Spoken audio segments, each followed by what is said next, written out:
Hi, I'm Kat Prickett, and I'm the Marine Environmental Supervisor of the Water Group here at the Port of Los Angeles, and this is my career report. All right. Why cats over dogs? Well, let me tell you, I could give you a couple of silly answers. Have you ever tried to housebreak a dog? I haven't, but I know friends have. It's a long, awful procedure. You need newspaper. How do you even get newspaper these days? Cats, step one, show them the litter box. That's it, you're done. But more seriously, I love both cats and dogs. I grew up with both in my house, but when I was 6, I got to take care of my very own cat for the first time. And so ever since then, it's just been me and cats, so.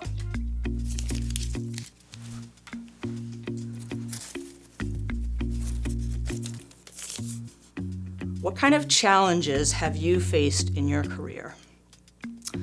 Well, one of my main challenges came this morning where I had to figure out what kind of adult clothing I could actually wear after 1 year in a pandemic. But more seriously, I've had 3 different big jobs in my career. I went from a public sector toxicity testing job to a private sector consulting, and now I work here at the Port of Los Angeles, back in the marine environment, which I really love. And I think every single time there is challenges to a new job and a new situation, things you have to learn, not just technically what you do day to day, and continue to learn more about those things, but also who are you dealing with? Who are your friends gonna be? How does the job work? What kind of procedures are in place?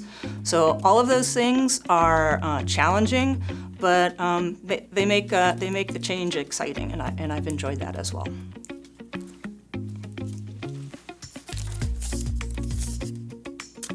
Was this your first job choice?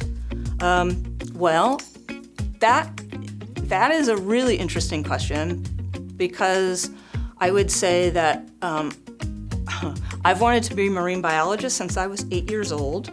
And when I was 8, I had a very different idea of what I might be doing in my career. And so I love the ocean, I love the animals in the ocean, and I thought I was gonna be working much more hands-on at that point.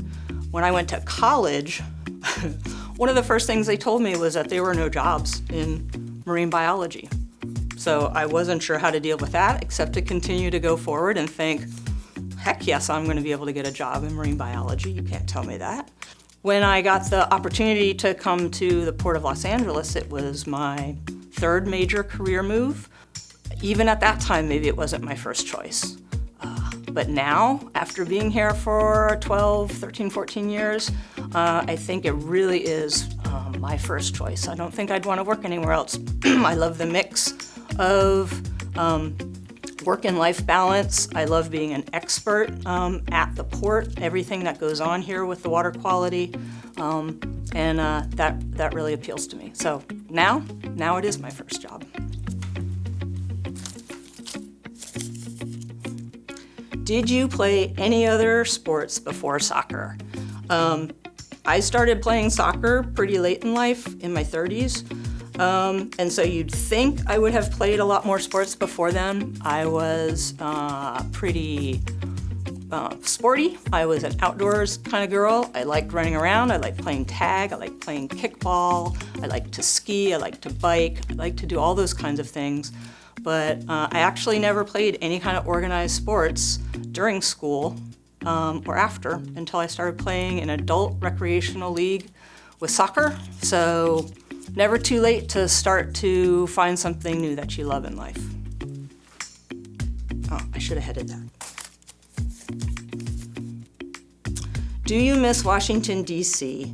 If yes, what do you miss about it? I grew up in Washington, D.C. That was my home until I came out to California for college.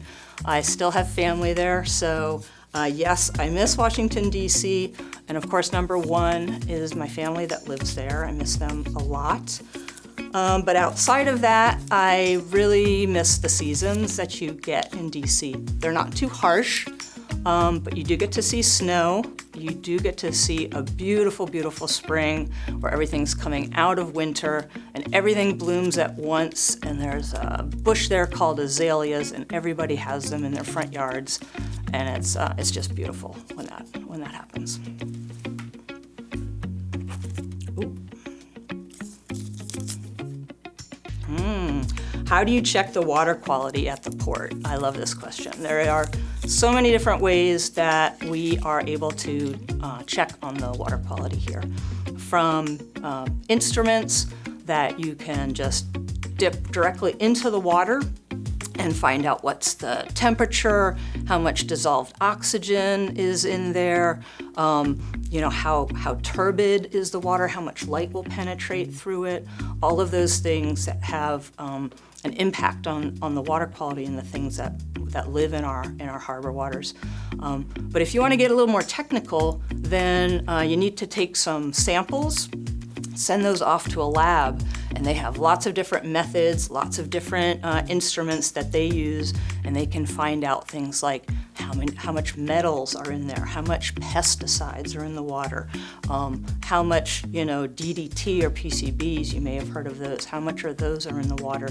And then they come back with you and they give you all the results. One of the first things I ever learned about how to check water quality when I was a student was a thing called a Secchi disc.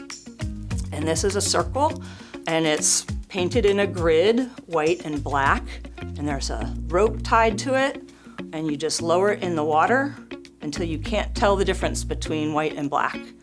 And then you pull it back up, and you measure the length of distance, and that is the depth of the water clarity. So anyone can do that, and it's a pretty cool way to start to get to know what the water quality is like in your area. I'm going to pick that up because that's bad for the water quality.